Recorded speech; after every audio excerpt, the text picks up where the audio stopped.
One of my favorite things to make is air fryer wings. I love to make them look like they crispy, like they was deep fried. You need you a good air fryer. This Cosori air fryer is so good. It cooks chicken, steak, seafood, fries. It toasts, it bakes, it keeps it warm, and it's touchscreen. And I like that the basket is square. It's a great air fryer. Y'all gotta get it. Take your clean chicken and make sure you pat it dry. Season it to your liking. These are the seasonings I use. Use what you want. Baking powder is the key. Sprinkle a tablespoon of baking powder per pound of wing. Mix that up. You're going to sit it in one layer in your air fryer. Lightly spray it with some light oil. I use avocado oil and put it in there. This is how I cook mine. 250 for 15 minutes at first.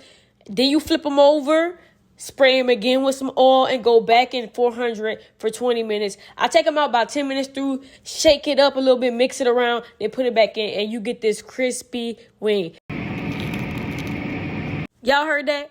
Crispy. I'm telling y'all, that Cosori air fryer went crazy. I got my wings. I put a little honey hot sauce on there. You take you some buffalo sauce and add a bunch of honey in there. Mix that around. I love a honey hot wing. It was so good. Look how it's glistening. Look how good these wings, y'all. This is my honest reaction, y'all. My other favorite wing flavor is garlic parmesan. I did a roasted garlic sauce. Then I added some parmesan freshly shaved on top. Mix that around. Look at that wing, y'all. I'm telling y'all, these taste just as good as deep fried wings. Without all that oil, it's healthier. Y'all check out Cosori. Check out this recipe.